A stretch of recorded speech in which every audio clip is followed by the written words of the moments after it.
이 책이 재미없으면 제 손에 장을 지지겠습니다. 라고 말하는 것은 지키지도 못할 약속이며 어리석은 말이겠죠? 하지만 그럼에도 불구하고 그렇게 말하고 싶은 건 꼭 여러분들이 이 책을 읽어봤으면 하는 바람에서입니다. 이 책은 왜 우리가 부자가 되지 못했는지를 콕 집어줄 뿐만 아니라 우리가 부자가 될 수 있는 방법까지 친절하게 알려줍니다. 엄청난 노력을 해야 부자가 된다는 말은 언제나 우리를 좌절하게 합니다. 하지만 이 책은 엄청난 결과를 가져오기 위해 반드시 어마어마한 힘이 필요한 것은 아니다라고 강조하고 있습니다. 이 책은 이 말을 납득 가능하게 설명하고 있으며 당장이라도 부자가 되기 위해 뭐라도 할 수 있을 것 같은 에너지가 솟구치게 하는 그런 책입니다. 이 책의 가격은 17,820원입니다. 하지만 돈이 전혀 아깝지 않습니다. 왜냐하면 이 책은 람보르기니를 타는 누군가로부터 느낀 자괴감, 에르메스 백을 들고 다니는 누군가로부터 느낀 시기, 질투로부터 나를 해방시켜주기 때문입니다. 지금까지 내가 못나서 부자가 되지 못했다고 생각했는데 이 책을 읽으면 절대 내가 못나서 그런 건 아님을 깨닫게 됩니다. 이 책보다 멋진 심리상담은 없을 것입니다. 참고로 심리상담을 1회 받는데 드는 비용은 최소 5만원 선 정도라고 하네요. 그러니까 그냥 사서 보시길 추천드립니다. 빌려보는 건 불가능할 겁니다. 왜냐하면 너무 내용이 좋아서 당신도 모르게 밑줄을 쫙쫙 그어버릴지도 모르거든요. 이 영상은 이 책의 핵심을 총 40개의 포인트로 정리한 것입니다. 그리고 이 책의 핵심 오브 핵심은 아무리 생각해도 꼽을 수가 없더라고요. 천천히 마음 편히 다 보시길 바랍니다. 분명 도움이 되실 것입니다. 그럼 시작하겠습니다.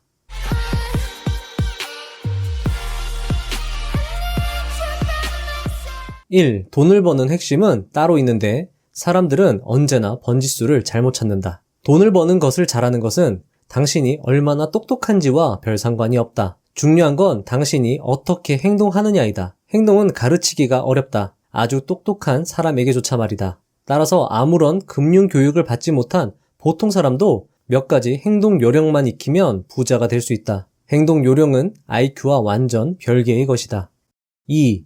허름한 자벽부 리드 vs 40인의 성공한 비즈니스맨 퍼스콘. 리드는 25년간 자동차 수리를 했고 백화점에서 17년간 바닥을 쓸었다.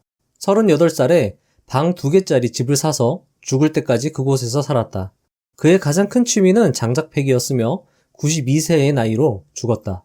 하지만 그는 유산을 800만 달러, 하나로 약 90억을 남겼다. 퍼스컨은 하버드대 졸업 후 MBA 학위를 따고 금융 분야에서 크게 성공했다. 메릴 린치의 CEO는 그를 이렇게 칭송했다. 그는 비즈니스에 통달하고 리더십이 있으며 건전한 판단력과 개인적 진실성을 지닌 사람이다. 잘 나가던 퍼스콘은 큰 돈을 빌려 18,000평방미터 규모의 대저택을 구입하고 사업을 구상하였다. 하지만 2008년 금융위기가 터지고 그는 파산하였다. 리드는 퍼스콘보다 훨씬 무지했다. 아는 것은 퍼스콘이 훨씬 더 많았다. 리드가 한 것은 별거 없었다. 하지만 많은 것을 한 퍼스콘과 완전히 달랐다. 리드는 자신이 번 얼마 안 되는 돈을 저축했고 그 돈을 우량 주식에 투자했다. 그리고 기다렸다. 수십 년간 말이다. 그 쥐꼬리만한 저축이 복리로 불어나 800만 달러가 넘는 돈이 됐다. 리드는 인내했고 퍼스콘은 탐욕을 부렸다. 그게 전부다. 3. 리드와 퍼스콘의 교훈 2가지. 첫 번째, 금융 성과는 지능, 노력에 상관없이 운에 좌우된다. 요건 뒤에 자세히 설명을 드리겠습니다. 두 번째, 금융은 아는 것보다 행동하는 것이 더 중요하다. 뭘 해야 하는지 아는 것과 실제로 해보는 것은 완전히 별개의 것이며 우리의 뇌 속에서 일어나는 반응 또한 크게 차이난다. 대부분의 사람들이 알면서도 못하는 것은 아마 이런 이유에서일 것입니다. 4. 이런 진실의 피해자. 아무리 열심히 공부해도 공포와 불확실성이 얼마나 강력한 힘인지 알 수 없다. 대공황의 모든 것을 잃었다라는 것을 책으로 배울 수는 있다. 하지만 그 일을 실제로 겪은 사람에게 남은 정서적 흉터까지 배울 순 없다. 역사를 공부하면 내가 뭔가 아는 것 같은 느낌이 든다. 하지만 직접 살아보고 결과를 느껴보기 전에는 내 행동이 바뀔 만큼 그 시대를 이해하지 못할 수도 있다. 누구나 내가 세상의 원리를 알고 있다고 생각한다. 그러나 우리는 세상의 아주 작은 한 조각을 경험해봤을 뿐이다. 우리는 겪어봐야 이해할 수 있다는 진실의 피해자일지도 모른다. 5. 돈에 관한 의사결정이 이토록 어려운 이유. 돈과 관련된 의사결정은 이성적으로 결정된 것이 아닌 나의 세계관에 의해서 결정되기 때문이다. 나만의 세계에 정보를 입력하고 결과를 도출해내면 돈에 대해 내리는 의사결정이 모두 타당하게 된다. 자, 이 말이 조금 어렵게 들릴 수 있는데요. 뒤에 좋은 예시가 나옵니다. 계속 보겠습니다. 복권을 가장 많이 사는 사람은 누굴까? 대부분 가난한 사람이다. 평범한 사람들이 보면 한심하다고 할 것이다. 하지만 하루 벌어 하루 사는 꿈이 없는 그들의 세계에서 복권 구입은 꿈이라도 꿀 수 있게 해주는 타당한 의사결정이다. 금융 의사결정은 개인적 경험, 세계관, 자존심, 자부심, 괴상한 이유들이 전부 합쳐져 나에게만은 옳은 하나의 스토리가 만들어진다. 따라서 돈에 관한 올바른 의사결정은 어쩌면 나에겐 상당히 새로운 것일 수 있다는 것이다. 6. 행운 또는 리스크를 간과함으로써 저지르는 실수들. 행운은 수치하기가 어렵다. 그리고 누군가의 성공을 행운 덕분이라고 암시하는 것은 무례한 일이기 때문에 은연중에 성공의 한 요인으로 행운을 무시하는 입장을 취하곤 한다. 성공을 행운덕으로 돌리면 질투에 차고 야비한 사람으로 보인다. 하지만 우리는 행운이 존재함을 분명히 알고 있다. 7. 실패가 잘못된 의사결정 때문일까? 실패한 사업가는 충분히 노력하지 않았을까? 깊이 생각하지 않아서 잘못된 투자 결정을 한 걸까? 물론 그럴 때도 있다. 하지만 얼마나 자주 그런 걸까? 알기 어렵다. 추구할 만한 가치 있는 모든 것들은 100% 미만의 성공 확률을 갖고 있고 리스크란 그 등식에서 불운한 쪽으로 끝났을 때 벌어지는 일에 불과하다. 내가 주식을 하나 샀는데 5년이 지나도 지지부진하다고 해보자. 그 주식을 산 것부터가 잘못된 의사결정일 수 있다. 하지만 나는 돈 벌 확률이 80%인 훌륭한 의사결정을 하였는데 어쩌다 보니 불운한 20%의 경우로 끝난 것일 수도 있다. 만약 여러분들이 어떤 일에 실패했다고 가정해봅시다. 그렇다면 그게 여러분들이 실수를 저지른 것일까요? 아니면 여러분들이 그냥 리스크라는 현실을 경험한 것 뿐일까요? 한번 잘 생각해 보시기 바랍니다. 8. 설명하기 어렵기 때문에 배척된 운. 훌륭한 의사결정을 내렸으나 우연히도 리스크의 불운한 측면을 경험한 가난한 투자자는 포브스 표지에 실리지 않는다. 그러나 그럭저럭 괜찮은 혹은 심지어 무모한 의사결정을 내렸으나 우연히도 운이 좋았던 부자 투자자는 분명 표지에 실린다. 두 사람은 똑같이 동전을 던졌는데 우연히도 서로 다른 면이 나왔을 뿐이다. 여기서 위험한 부분은 우리가 돈과 관련해서 무엇이 효과가 있었고 무엇이 효과가 없었는지 알아내려고 한다는 점이다. 즉 운에 의해 결정되었을 뿐인데 그것에 대하여 이유를 찾으려고 하는 실수를 저지른다. 마치 빌 게이츠가 성공한 건 운 때문이었을지도 모르는데 그 이유를 능력과 같은 다른 이유에서 찾는다는 것이다. 즉 사람들은 운을 설명하기 어렵기 때문에 설명하기 쉬운 능력을 부각시켜버리는 것이죠. 9. 벤자민 그레이엄의 고백. 운빨이었어. 벤자민 그레이엄은 전 시대를 통틀어 가장 위대한 금융기법 발명가 중 한 명이자 가치투자의 아버지 워렌 버핏의 스승으로 알려져 있다. 그러나 그레이엄의 투자 성공 대부분은 그가 보험회사 가이코의 주식을 다량 보유하고 있던 덕분이었다. 본인도 인정했듯이 가이코는 그레이엄 자신이 설계한 수익 다각화 법칙을 거의 다 어겼다. 그레이엄은 가이코로 대박을 낸 것과 관해 이렇게 썼다. 어쩌다 한번 운이 좋았을까? 아니면 대단히 기민한 의사결정이었을까? 레버리지, 즉 빚을 내어 투자 수익을 극대화하는 전략. 레버리지로 수많은 사람들이 떼돈을 벌고 수많은 사람이 실패했다. 즉 행운과 리스크는 한 끗 차이라는 거죠. 10. 누구를 칭송하고 누구를 무시할지 신중하게 결정해라. 결과가 100% 노력이나 의사결정으로 이루어진다고 생각할 때를 조심하라. 모든 성공이 노력 덕분도 아니고 모든 빈곤이 게으름 때문도 아니라는 사실을 꼭 알아두어라. 11. 특정 개인이나 사례에 초점을 맞추기보다는 더 큰 패턴에 주목하라. 극단적인 사례는 다른 상황에 적용하기 힘든 경우가 많다. 그런 결과는 극단적인 행운이나 리스크의 영향을 받았을 가능성이 크기 때문이다. 성공이나 실패의 큰 패턴을 찾다 보면 실천 가능한 교훈에 더 가까이 다가갈 수 있다. 워렌 버핏의 성공 투자를 흉내내기 어려운 이유는 결과가 그토록 극단적이면 그의 한평생 성과에 행운이 크게 작용했을 가능성이 매우 높기 때문이다. 또한 행운이란 우리가 안정적으로 흉내낼 수 있는 무언가가 아니기 때문이다. 12. 성공은 형편없는 스승이다.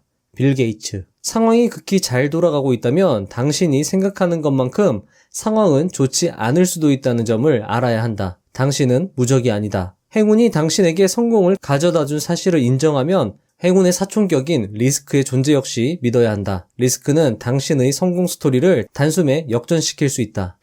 13. 실패는 형편없는 스승이다. 실패는 똑똑한 사람을 꿰어내어 자신이 끔찍한 의사결정을 내린 탓이라고 믿게 만든다. 그저 리스크의 가차없는 현실을 보여줬을 뿐인데 말이다. 실패를 대할 때 중요한 것이 있다. 투자를 잘못했고 목표 달성을 못했다는 식으로 자신의 금전 인생을 정리하려 들지 마라. 정리한다고 해서 더 나아질 것이 하나도 없다. 14. 겉으로 보이는 것만큼 좋은 경우도 나쁜 경우도 없다. 가장 중요한 것은 성공에서 행운이 차지하는 역할을 인정한다면 리스크의 존재는 우리가 실패를 판단할 때 나 자신을 용서하고 이해의 여지를 남겨야 한다는 뜻임을 아는 것이다. 그러니까 여러분들 실패했다고 자책하지 마세요. 어쩌면 여러분들의 실패는 그저 운이 나빴기 때문일 수 있습니다. 그리고 언제나 삶에 존재하는 리스크를 경험한 것 뿐입니다. 실패한 당신을 용서하고 이해해 주세요. 길을 가다 넘어졌다면 그건 여러분들이 실수한 게 아니라 운이 나빴던 것이고 항상 존재하는 돌뿌리라는 리스크를 그저 경험해 본 것 뿐입니다. 어느 순간 당신 앞에 행운의 지렛대가 움직일지 리스크의 지렛대가 움직일지는 아무도 알 수 없다. 15. 당신에게 중요하지 않은 무언가를 위해 당신에게 중요한 무언가를 건다는 것은 그냥 말도 안 되는 짓이다. 라자트 굽타는 성공한 CEO이다. 그의 재산은 1억 달러에 달했다. 하나로 약 1170억 원 가량 됩니다. 하지만 그가 바랬던 것은 1억 달러짜리 부자가 아니었다. 그는 10억 달러짜리 부자가 되고 싶었다. 내부 정보로 거래를 하는 것은 불법이었지만 굽타는 은밀히 내부 정보를 이용하여 100만 달러를 손에 얻었다. 하지만 이내 발각되었고 굽타는 감옥 신세를 면치 못했다. 굽타는 돈과 명성, 자유까지 모두 잃었다. 굽타는 충분이라는 단어를 몰랐다. 16. 가장 행복한 성공은 충분함을 아는 것이다. 첫 번째, 목표를 고정시켜라. 결과와 함께 기대치가 상승한다면 아무 이유도 없이 더 많은 것을 얻으려 분투하게 된다. 이럴 경우 한 걸음 나아가면 목표는 두 걸음 멀어진다. 충분함을 느끼지 못한다면 삶은 아무 재미가 없다. 결과에서 기대치를 뺀 것이 행복이다. 문제는 남과 비교하는 것이다. 다른 사람과 자신을 비교하면 그 천장은 너무 높아서 사실상 아무도 닿을 수 없다. 절대로 이길 수 없는 싸움이다. 유일하게 이기는 방법은 처음부터 싸움을 하지 않는 것이다. 이 정도면 충분하겠다고 받아들이는 것이다. 내가 가진 게 주변 사람들보다 적더라도 말이다. 라스베거스에서 한 친구가 딜러에게 물었다. 어떻게 하면 게임에서 이길 수 있나요? 딜러는 차가운 얼굴로 심각하게 대답했다. 라스베거스에서 이기는 유일한 방법은 들어오자마자 나가는 겁니다. 충분한 것도 결코 적은 것은 아니다. 충분하다는 것은 마치 기회와 잠재력을 방치하는 것처럼 보일 수도 있다. 하지만 충분함을 느끼지 못하고 욕망, 야망에 사로잡힌다면 남는 것은 후회뿐일 것이다. 사람들은 충분함을 느끼지 못하고 욕심을 부리다가 파산한다. 파산을 하거나 어쩔 수 없는 상황이 되어야만 더 많이 추구하는 것을 멈춘다. 충분함을 느끼지 못하고 기회와 잠재력을 쫓는다면 혹독한 대가를 치를 것이다. 놀라운 사실은 충분함을 만드는 가장 강력한 툴이 놀랄 만큼 간단하다는 사실이다. 그리고 어떤 리스크도 감수할 필요가 없다. 17. 어마어마한 결과를 가져오기 위해 반드시 어마어마한 힘이 필요한 것은 아니다. 지구 역사상 빙하기가 주기적으로 반복되었다. 그것에 들어가는 에너지의 양은 어마어마할 것이다. 대체 무엇이 이런 사이클을 유발했을까? 수많은 연구 끝에 밝혀낸 사실. 범인은 약간 서늘한 여름이었다. 서늘한 여름에 녹지 않은 눈들이 태양열을 반사했다. 그렇게 눈은 좀 더 쌓였고 그렇게 지구는 좀 더 추워졌다. 그렇게 다음에 여름은 좀 더 서늘해졌다. 그리고 좀 더 많은 태양열을 반사했다.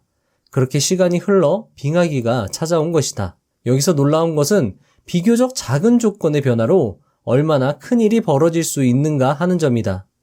우리가 빙하기에서 얻을 수 있는 교훈은 어마어마한 결과를 가져오기 위해 반드시 어마어마한 힘이 필요한 것은 아니라는 사실이다. 작은 것이 불어나면, 즉 작은 성장이 미래 성장의 동력과 같은 역할을 하게 되면 비상한 결과를 낳을 수 있다. 돈도 마찬가지이다. 18. 성공의 진짜 핵심 동력은? 워런 버핏이 부를 쌓는 과정을 다룬 책은 2,000권이 넘지만 가장 간단한 사실에 주목한 책은 거의 없다. 워런 버핏의 자산은 현재 845억 달러이다. 그는 50세까지 6억을 벌었다. 51세부터 60세까지는 24억 달러를 벌었고 61세부터 90세까지 815억 달러를 벌었다. 만약 버핏이 60이 됐을 때 투자를 그만두고 은퇴해 골프나 치며 손주들과 시간을 보냈다면 어땠을까? 지금처럼 신화적인 존재가 되진 못했을 것이다. 왜일까요? 60세에 그만뒀으면 이 815달러, 워렌 버핏의 총자산 845달러의 대부분을 워렌 버핏은 60세 이후에 벌었거든요. 그러면 60세 때까지 벌었던 돈은 극히 일부에 해당되는 거죠. 그의 재주는 투자였지만 그의 비밀은 시간이었다. 19. 연평균 수익률 66%. 짐 사이먼스. 버핏은 시대를 통틀어 가장 큰 돈을 가진 투자자다. 그러나 사실 버핏이 가장 위대한 투자자는 아니다. 적어도 연평균 수익률을 기준으로 했을 때는 그렇다. 짐 사이먼스는 1988년 이후 연간 66% 수익률로 돈을 불려왔다. 누구도 근접할 수 없는 기록이다. 사이먼스의 자산은 210억 달러이다. 현재는 사이먼스가 버핏보다 75%나 덜 부자이다. 사이먼스가 왜 버핏보다 덜 부자일까? 답은 시간에 있다. 사이먼스는 50세가 되어서야 눈에 띄는 성과를 보이기 시작했다. 만약 사이먼스가 연간 66%의 수익률로 버핏처럼 70년간 부를 쌓았다면 그의 재산은, 놀라지 마세요, 6,390경 781조 7,807억 달러가 되었을 것이다. 말도 안 될 만큼 비현실적인 숫자다. 핵심은 작은 변화처럼 보이는 가정이 말도 안 될 만큼 비현실적인 숫자를 낳았다는 것이다. 성공의 핵심 동력은 시간이다. 20. 그러다가 꽝! 모든 게 폭발했다. 저는 이 표현을 터졌다라고 하거든요. 저 언젠간 될 줄 알았더니 드디어 터졌구나. 이렇게 표현하기도 합니다. 1950년대부터 1990년대까지 40년 동안 하드디스크의 용량은 296메가바트가 늘었다. 하지만 1990년대부터 지금까지 하드디스크의 용량은 1억 메가바이트가 늘었다. 하드디스크의 용량도 워렌 버핏의 재산도 어느 순간 꽝 하고 폭발하듯이 늘어났다. 이것이 복리의 마법인 것이죠. 작은 것이 모여서 큰 것이 되는 게 아니라 작은 것이 모여서 어마어마하게 큰 것이 되는 것입니다. 또 다른 표현으로는 임계점을 돌파했다라고 말하기도 하죠. 복리가 직관적으로 와닿지 않을 때 우리가 복리의 잠재력을 무시하고 다른 수단을 통해 문제를 해결하는 것은 상당히 위험한 발상이다. 버핏의 성공 요인을 해부한 2,000권의 책 중에 이 남자는 75년이나 꾸준히 투자를 해왔다 라는 제목의 책은 없다. 경기순환이나 주식거래 전략, 부문 투자 등에 관한 책들은 많다. 그러나 가장 강력하고 중요한 책은 닥치고 기다려라가 되어야 한다. 21. 최고의 수익률이 훌륭한 투자인 것은 아니다. 주식거래를 하다가 실망하고 잘못된 전략을 세우고 어쩌다가 투자했는데 성공을 거두기도 하는 이 모든 일의 주된 원인은 어쩌면 복리가 직관적으로 잘 와닿지 않기 때문일지도 모른다. 사람들은 최고의 투자 수익률을 올리려고 온갖 노력을 쏟아붓는다. 물론 그것을 비난할 수는 없다. 직관적으로 보면 그게 부자가 되는 최선의 길처럼 보인다. 그러나 반드시 최고의 수익률을 올리는 것만이 훌륭한 투자인 것은 아니다. 최고의 수익률은 일회성이어서 반복할 수 없는 경향이 있기 때문이다. 꽤 괜찮은 수준의 수익률을 유지하는 것이 훨씬 더 훌륭한 투자이며 훨씬 더 나은 결과를 낳는다. 최대한 오랫동안 반복적으로 할 수 있는 투자가 정답이니 제발 닥치고 기다려라. 시간의 힘이, 복리의 힘이 너희를 부유케 할 것이다. 22. 파국은 피해야 한다. 무슨 일이 있더라도. 저자는 부자가 되는 것보다 부자로 남는 것이 더 어렵다고 강조합니다. 그리고 몇 가지 예시를 들고 있는데요. 요지만 간단히 말씀드리면 큰 부를 이루더라도 더 큰 탐욕과 자만으로 결국 파산했다는 이야기입니다. 그러면서 저자는 이것을 강조합니다. 긍정적 성공을 한 단어로 요약하자면 나는 생존이라고 말하겠다. 돈을 버는 것과 돈을 잃지 않는 것은 완전 별개의 것이다. 돈을 버는 것은 리스크를 감수하고 낙천적 사고를 하고 적극적 태도를 갖는 등의 요건이 필요하다. 돈을 잃지 않는 것은 겸손해야 하고 돈이 빨리 사라질 수 있음을 두려워할 줄 알아야 한다. 과거의 성공은 행운의 덕임을 알고 과거의 성공이 반복되리라 생각하지 않는 등의 요건이 필요하다. 자만하지 않는 법, 즉 겸손하는 법을 배울 수 있다면 아무리 큰 돈을 지불해도 좋다고 생각한다. 그토록 많은 똑똑한 사람들이 처참하게 부서지는 것은 모두 자만 때문이다. 23. 파산하지만 않는다면 결국엔 가장 큰 수익을 얻는다. 큰 수익을 바라는 것 이상으로 중요하게 생각해야 하는 것이 있다. 바로 파산하는 일이 없기를 바라는 것이다. 복리의 원리가 기적을 일으킬 수 있을 만큼 살아남는 것은 필수적이다. 강세장에 현금을 들고 있는 것은 어렵다. 왜냐하면 내가 포기하는 수익이 얼마인지 예리하게 의식되기 때문이다. 하지만 현금 덕분에 약세장에 주식을 팔지 않아도 된다면 현금으로 인한 수익률은 실제로 몇 배에 달할 수 있다. 좋지 않은 시기에 절박함 때문에 어쩔 수 없이 주식을 파는 일을 한번 막는 것이 크게 성공할 주식 수십 가지를 고르는 것보다 평생 수익률에는 더 큰 도움이 될 수 있다. 그러니까 저자가 강조하는 것은 현금이 사실 여러분들 만약에 10,000원을 들고 있다고 하면 10,000원의 가치만 있는 게 아니라 그 이상의 가치가 있다라는 거죠. 어떤 사람들은 현금 보유가 바보 같다. 인플레이션을 고려하면 현금을 보유하는 것은 어리석은 짓이다라고 하지만 저자는 그렇지 않다고 주장하고 있는데요. 계속 보시겠습니다. 꼬리가 몸통을 뒤흔든다. 롱테일, 즉 결과 분포도에서 가장 멀리 떨어져 있는 끝단이 어마어마한 영향력을 가진다. 몇 안 되는 소수의 사건이 결과의 대부분을 책임진다는 것이다. 월트 디즈니는 400편이 넘는 만화 영화를 제작했으나 파산과 적자를 면치 못하였다. 하지만 백설공주와 일곱 난장이 한 편이 모든 것을 뒤바꿔 놓았다. 이 많은 영화 한 편으로 800만 달러를 벌어들였으며 이는 모든 손해를 메우고도 남을 만큼이었다. 크고 돈이 되고 유명하고 영향력이 있는 것들 모두 꼬리 사건이라 부르는 아주 이례적인 사건의 결과다. 더 안전하고 더 예측 가능하고 더 안정적인 수익을 원한다면 대형 성장 기업에 투자해야 한다. 하지만 기억하라. 꼬리가 모든 것을 좌우한다. 자, 여러분들 생존과 꼬리를 종합해보면 이런 결과를 도출할 수 있을 것 같네요. 성공이 꼬리에 있다면 실패는 몸통에 있다는 것이죠. 그래서 우리 삶은 대부분이 실패고 성공은 드뭅니다. 하지만 걱정하지 마세요. 그 성공은 지금까지의 실패를 완전히 뒤집어 버릴 만큼 강력하다는 것을요. 그러니 수익률보다도 생존에 더 집중해서 투자하시길 바라겠습니다. 이 결론은 워렌 버핏이 강조한 돈을 잃지 말라와 일맥상통합니다. 왜냐하면 돈을 잃지 않아야 주식시장에서 계속 살아갈 수 있는 거니까요. 그러니까 여러분들 잃지 말고 계속 살아갑시다. 주식시장에서요. 그러면 분명 우리는 복리의 힘에 의해 부자가 될 것입니다. 25. 돈이 있다는 것의 의미.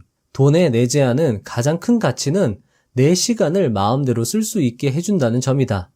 돈이 있으면, 즉 아직 사용하지 않은 자산이 있다면 독립성과 자율성이 조금씩 쌓인다.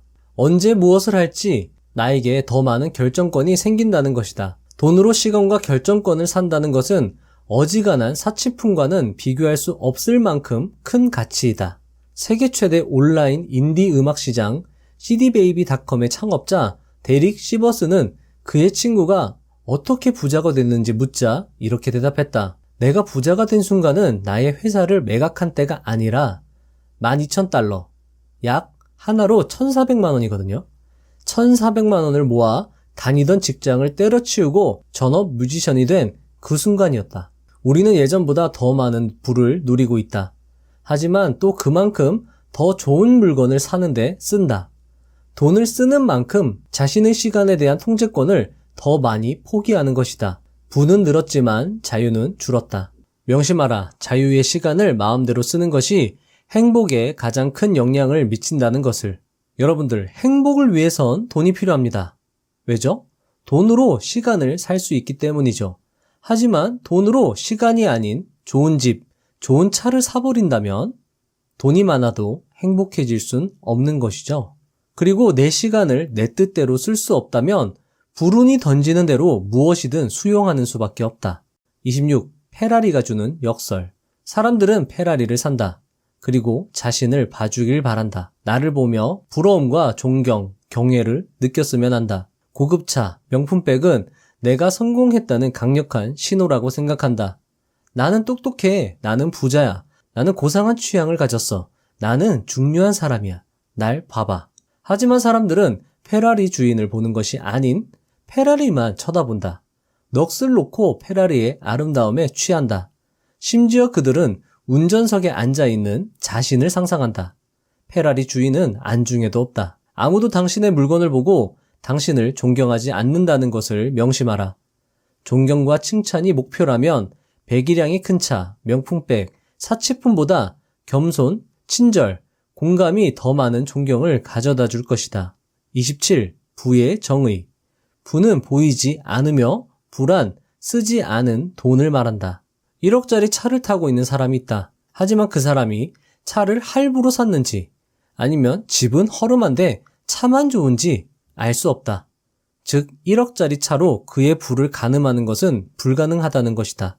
1억짜리 차를 모는 사람의 부에 관한 우리가 아는 유일한 데이터는 그의 부가 차를 구매하기 전보다 1억 줄어들었다는 사실뿐이다. 혹은 빚이 1억 늘어났다는 사실뿐이다. 남들의 은행 잔고, 주식 잔고는 보이지 않는다. 그래서 우리는 겉으로 드러나는 것에 의존해서 남들의 금전적 성공을 가늠한다. 자동차, 집, 인스타그램 사진 같은 것을 말이다. 부는 눈에 보이지 않는다. 부는 구매하지 않은 좋은 차와 같은 것이다. 구매하지 않는 1캐럿 다이아몬드와 같은 것이며 차지 않는 시계, 포기한 옷, 1등석 업그레이드를 거절하는 것이다. 불안, 눈에 보이는 물건으로 바꾸지 않은 금전적 자산인 것이다. 자, 정말 명언이죠. 자, 계속 명언이 나옵니다. 잘 한번 들어보시죠. 대부분 백만장자가 되고 싶다고 할 때 그 실제 의미는 나는 100만 달러를 쓰고 싶어요 라는 뜻일 수도 있다. 그것은 말 그대로 백만장자가 되는 것과는 정반대의 길이다. 그리고 명심하라. 돈이 얼마나 많은지 보여주려고 돈을 쓰는 것이야말로 돈이 줄어드는 가장 빠른 길이다. 따라서 부자가 되는 유일한 방법은 가진 돈을 쓰지 않는 것이다. 자, 여러분들, 가진 돈을 한 푼도 쓰지 말라는 게 아닙니다. 과소비를 하지 말라는 것이겠죠? 이는 부를 축적하는 유일한 길일 뿐 아니라 바로 부의 정의이다. 자, 여러분들 요 표를 한번 보여드릴게요. 자, 수입이 여기 수입이고요. 여기 지출이고요. 여기가 잔고, 저축, 현금입니다. 자, 수입이 10인 사람이 1을 썼어요. 그러면 잔고는 9가 되겠죠. 자, 만약 수입이 100인 사람이 지출을 98만큼 했어요. 그러면 잔고, 저축, 현금은 2밖에 안 될 겁니다. 자, 이 경우는 리드의 경우고 이 경우에는 퍼스콘의 경우겠죠. 자, 지출은 눈에 보입니다. 하지만 잔고는 눈에 보이지 않죠. 자, 그렇다고 했을 때 요 두 사람 중에 누가 부자입니까? 여기가 부자죠. 여기는 가난한 사람입니다. 하지만 실제로 봤을 때는 이 사람이 더 부자인 것처럼 보이는 거죠. 하지만 실제로 이 사람은 가난한 사람인 거죠. 자, 여기도 마찬가지죠. 수입이 만인데 지출을 100한 사람. 가난해 보이지만 실제는 완전 부자인 거죠. 자, 수입이 만인데 지출이 9,900입니다. 엄청난 부자로 보이겠지만 실제로는 완전히 가난한 사람입니다. 우리는 눈에 보이는 것으로 판단을 하지만 실질은 눈에 보이지 않는다는 거죠. 즉, 우리는 부를 볼 수가 없습니다. 그래서 착각을 하는 거죠. 하지만 저자가 강조하는 것은 진실은 보이지 않는 곳에 있다는 것입니다. 따라서 여러분들, 부자가 되는 유일한 방법은 쓰지 않는다는 것. 요거를 잘 한번 곱씹어 보세요. 저는 사실 이 말이 정말 크게 와닿았거든요. 대부분 백만장자가 되고 싶다고 할 때 그 실제 의미는 나는 100만 달러를 쓰고 싶어요. 아니 100만 달러를 벌었는데 100만 달러를 써버리면 결국 그 사람은 부자가 아닌 겁니다. 자, 계속 한번 들어보시죠. 27-1 돈을 쓰지 말라고 나는 여러분들에게 저축을 하라고 설득할 참이다. 그런데 저축이 설득까지 해야 하는 것인가? 해야 한다. 많은 사람들에게 이런 설득이 필요하다. 부를 쌓는 것은 소득, 투자 수익률과는 거의 관계가 없다. 저축률과 관계가 깊다. 믿지 못하겠지만 사실이다. 이거 보여드렸죠? 아무리 벌어도 다 써버리면 결국 거짓입니다. 요것만 봐도 알 수 있죠? 얼마를 버느냐가 중요한 게 아니죠. 어떻게 쓰느냐가 더 중요한 겁니다. 리드와 퍼스콘의 사례와 같이요. 1970년대 세상은 석유가 동이 날 거라 확신했다. 계산상으로 그러했다. 하지만 그렇게 되지 않았다. 왜일까? 우리가 이전보다 더 에너지 효율이 좋은 자동차, 공장, 주택을 만들었기 때문이다. 전 세계가 에너지라는 자산을 키운 방법은 가진 에너지를 늘린 것이 아니라 필요 에너지를 줄인 것이었다. 돈도 마찬가지이다. 우리는 투자 활동으로 큰 돈을 벌 수도 있지만 그렇지 않을 수도 있다. 결과는 늘 불확실하다. 하지만 개인의 저축과 검소함은 돈의 방정식에서 우리가 더 많이 조정할 수 있는 부분이고 미래에도 지금만큼이나 효과적일 것이 확실하다.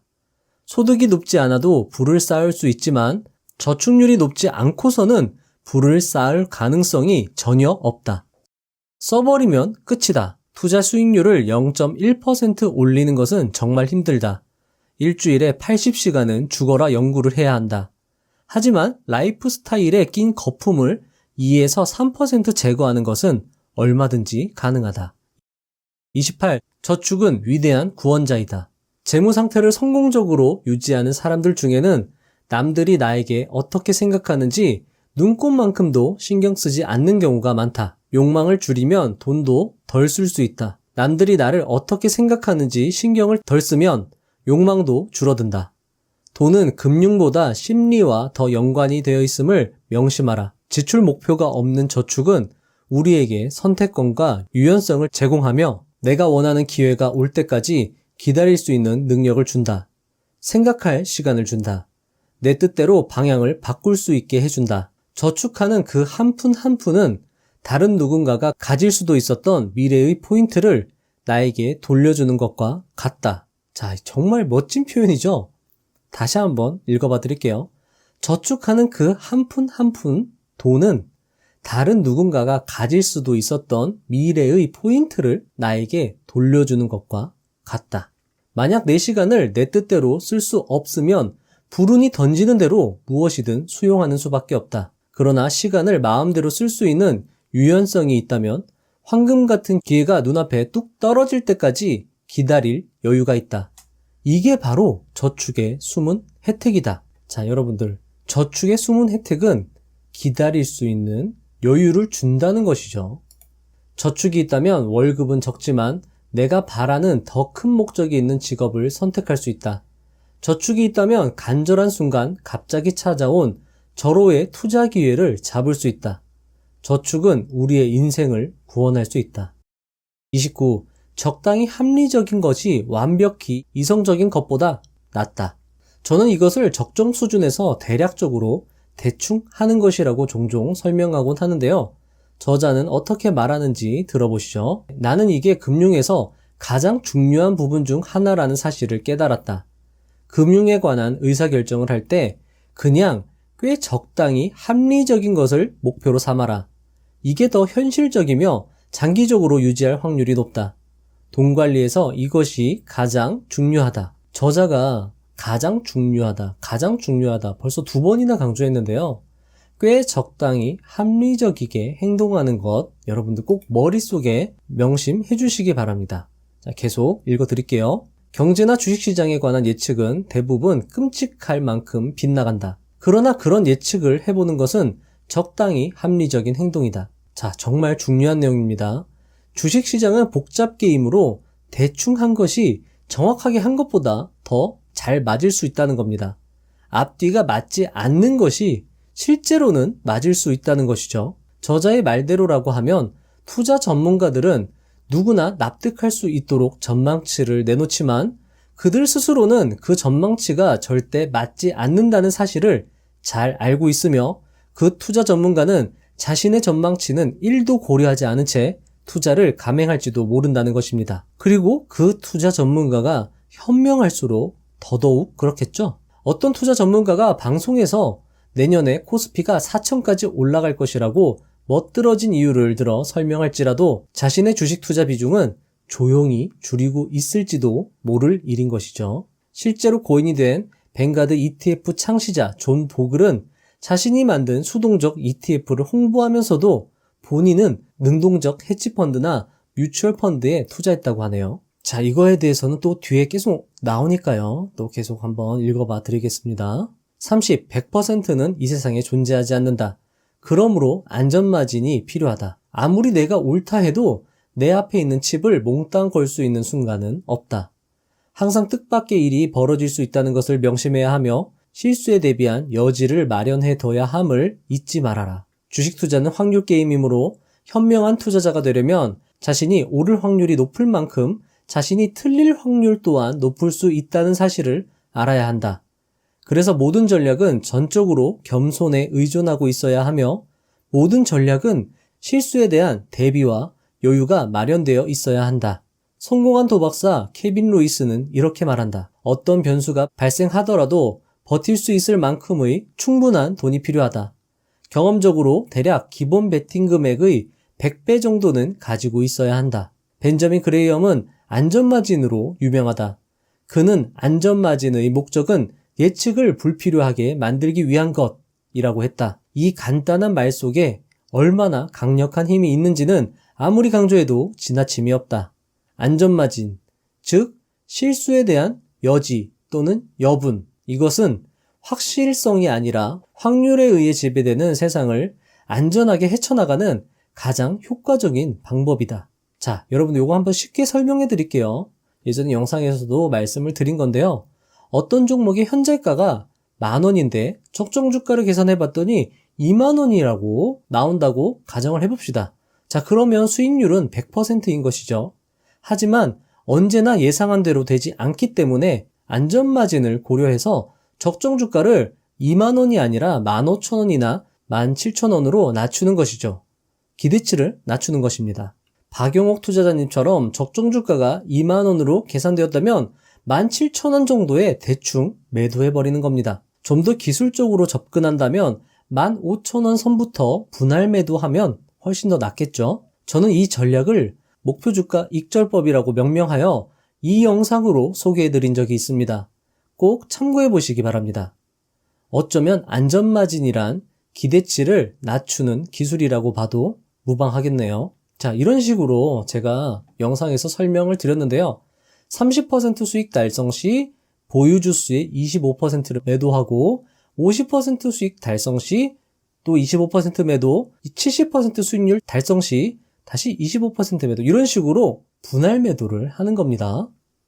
30. 확실한 것은 믿음이 가지만 틀릴 확률이 높다는 함정이 도사리고 있다. 확실하면 확실할수록 틀릴 확률은 높아진다. 그것이 주식시장 내에서 벌어지는 일이라면 더욱 그렇다. 하지만 사람들은 확실히 알 수 없다는 말을 싫어한다. 굳건한 근거와 확실성을 가지고 말하는 평론가를 더 좋아한다. 그런 평론가는 더 많은 추종자를 확보할 수 있다. 그래서 평론가들은 틀릴 수 있음에도 맞다고 확실히 이야기하는 경향이 있다. 자, 여러분들, 진짜 중요한 걸 저자가 말해주는 건데요.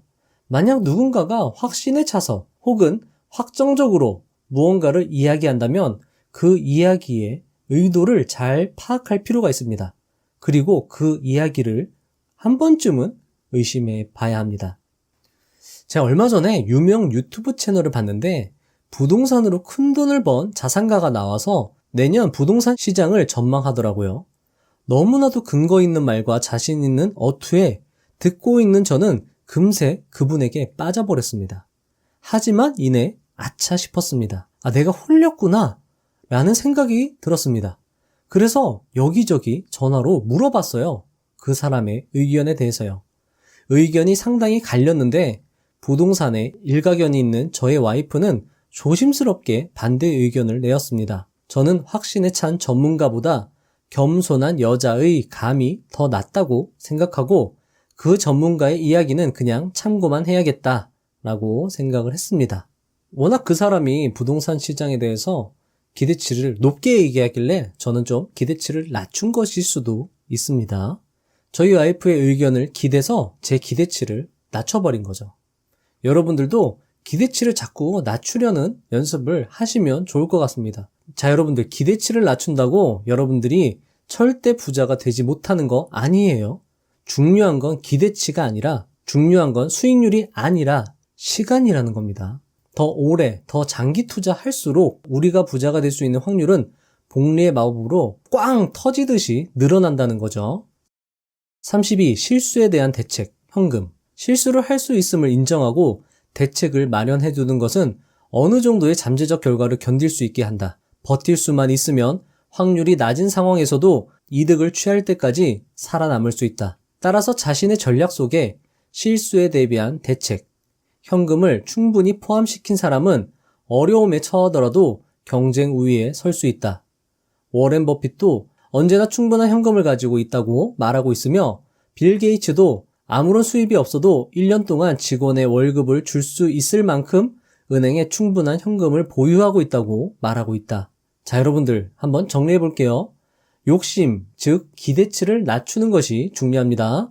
수익률이 아무리 높게 계산되어지더라도 욕심을 버리고 현금을 확보하고 있어야 합니다. 앞서 말씀드렸지만 기대치를 낮추는 것이 안전마진을 확보하는 겁니다. 찰리 먼거는 행복해지는 최선의 길은 목표를 낮추는 것이다 라고 말했습니다. 정말 맞는 말이고요. 정말 이것도 역시 멋진 말이죠. 33. 망하면 끝이다. 다 이게 제목이 연결되는 것 같아요. 망하면 끝이다. 쓰면 끝이다. 이런 것들이죠. 나썸 탈레브는 이렇게 말했다. 리스크를 좋아하면서도 파산을 면할 수 있다. 그리고 그렇게 해야 한다. 그렇다. 큰 돈을 벌려면 리스크를 감수해야 한다. 하지만 리스크 때문에 망할 수 있다면 그 어떤 리스크도 감수할 가치는 없다. 그래서 나는 파산하는 일이 없도록 나의 돈을 둘로 나눈다. 그래서 한쪽은 리스크를 감수하고 다른 한쪽은 리스크를 멀리한다. 나는 그저 나의 리스크가 제값을 할 때까지 오랫동안 살아남고 싶은 것뿐이다. 성공하려면 살아남아야 한다. 34. 모든 것에는 가격, 대가가 있다. 문제는 그 가격, 대가가 보이지 않는다는 것이다. 모든 것에는 가격이 있다. 여기서 핵심은 가격이 얼마인지 그리고 기꺼이 지불할 만한지를 파악하는 데 있다. 문제는 수많은 것들의 가격이 직접 겪어보기 전까지는 분명하지 않다는 것이다. 밖에서 보면 쉬워 보이는 이유는 경기장에 서 있는 사람이 맞닥뜨린 어려움이 보이지 않기 때문이다. 우리가 성공하지 못하는 이유는 자만한 탓도 있지만 더 큰 원인은 우리가 성공의 대가를 잘 알아보지 못해 그 값을 제대로 치르지 못하기 때문이다. S&P 500 지수는 50년간 119배가 올랐다. 투자 후에 뒷짐지고 앉아서 돈이 불어나도록 내버려 두기만 하면 그만이었다. 주식을 장기 보유하라는 말은 훌륭한 조언이다. 하지만 눈앞에서 주식 가격이 붕괴되고 있을 때 장기적인 관점을 유지하고 버티는 것이 얼마나 어려운 일인가. 다른 모든 것들과 마찬가지로 성공적인 투자에는 대가가 따라붙는다. 그리고 마찬가지로 눈에 보이지 않는다. 즉, 성공적인 투자에 대한 가격, 대가는 눈에 보이지 않는다는 거죠. 주식시장에서는 그 대가를 돈으로 지불하는 것이 아닌 변동성, 공포, 의심, 불확실성, 후회로 지불해야 한다. 이것들은 모두 실시간으로 직접 상대해 보기 전까지는 간과하기 쉽다. 투자에 대가가 있다는 사실을 알아보지 못하기 때문에 우리는 공짜로 무언가를 얻으려 한다. 이는 가게에 든 좀도둑이 그렇듯이 끝이 좋을 수 없다. 주식시장에서는 아이러니하게도 대가를 피하려고 하는 투자자는 결국 대가를 2배로 치른다. 즉, 장기 투자의 대가가 크다고 생각할지 몰라도 사실은 장기 투자가 가장 효율적인 투자인 것이죠. 35. 나는 너와 달라. 나와 다른 게임을 하는 사람들에게서 금융신호를 읽지 않도록 조심하라. 어느 평론가가 이 주식은 사셔야 합니다 라고 말한다고 해보자. 이때 그는 당신이 누구인지 모른다. 이 사실을 명심하라. 이것도 정말 좋은 정보인 것 같아요. 사실 이런 거를 알고는 있어도 이런 식으로 풀어서 설명해주면 또 다르게 와닿는 것 같거든요. 계속 읽어드리겠습니다. 돈과 관련해 가장 중요한 점은 내가 시간을 어떻게 보고 있는지 이해하고 나와 다른 게임을 하는 사람들의 행동에 설득당하지 않는 것이다.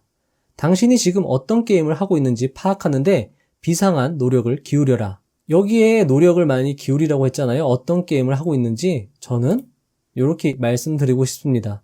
자신만의 기준과 원칙을 가지는데 비상한 노력을 기울이시기 바랍니다. 저자는 사실 자신만의 기준과 원칙을 강조한 거라고 저는 생각이 듭니다. 자신의 기준과 원칙을 가지는 것은 그것이 맞든 틀리든 언제나 옳습니다. 36. 매력적인 허구와 스토리는 왜 통계보다 강력한가? 세상에 대한 관점은 누구나 불완전하다.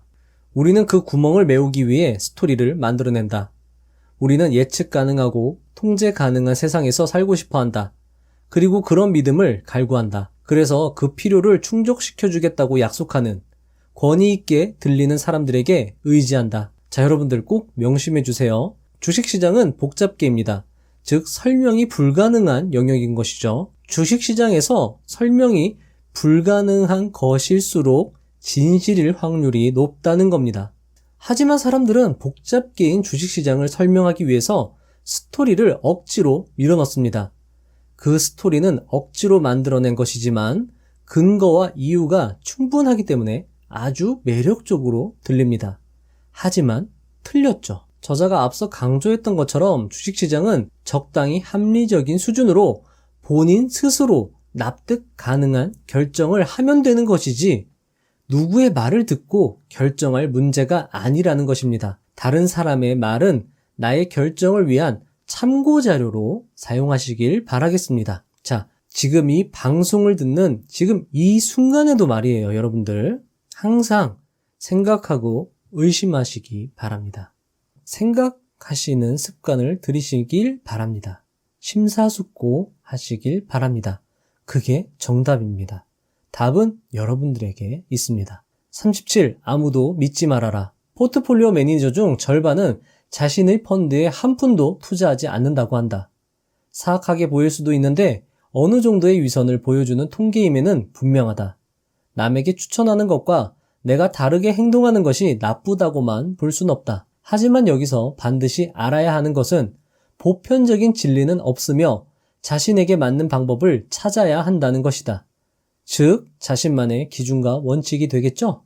38. 저자만의 전략. 역시나 참고만 해주시길 바랍니다. 찰리 멍거는 이렇게 말했다. 나는 부자가 되려고 했던 것은 아니다. 나는 그저 독립성을 갖고 싶었다.